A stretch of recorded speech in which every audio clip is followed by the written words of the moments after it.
হঠাৎ আত্মীয়স্বজন আসলে জলদি বানিয়ে ফেলুন এমন কষা গরুর মাংস। সো চলুন দেখে আসা যাক। Welcome to my channel Rokas daily blog. আসসালামু আলাইকুম। এটা বানানোর জন্য ১ম এ আমি একটা কড়াইয়ে একটু সরিষার তেল দিয়ে নিয়েছি। এবার একে, একে যে গোটা আলুগুলো রেখেছিলাম সেগুলোকে ভালোভাবে হলুদ দিয়ে ভেজে নিব। আপনারা হলুদটা দিবেন। হলুদটা দিলে একটা সুন্দর একটা কালার আসে। ভালোভাবে ভেজে নিয়ে আমি আলুগুলো উঠায় নিই। এবার তেলেতে আমি জিরে ফোড়ন দিয়েছি। জিরেটা হালকা করে ভেজে ওর ভিতরে আমি দিয়ে দেব একে, একে কুচিয়ে রাখা পেঁয়াজ।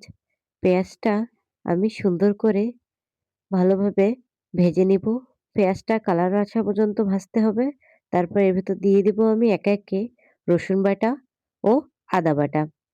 এই ২ টা জিনিস ভালোভাবে এবার ভেজে নিতে হবে।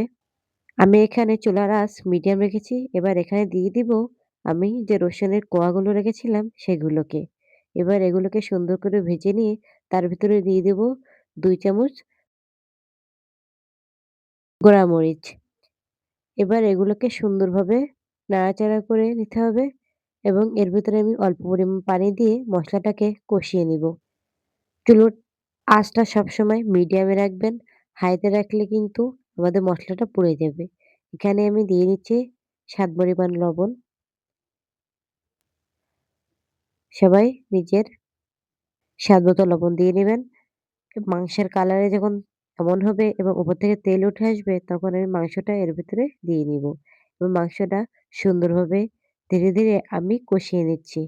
আপনারা খুব সময় নিয়ে ধীরে, ধীরে মাংসটা কষিয়ে নিবেন। এটা একটা সুন্দর সময় দেখবেন সুন্দর একটা রং ধরেছে। এ পর্যায়ে আমি ওই ভাজা আলুগুলো এর ভেতরে দিয়ে দিয়েছি।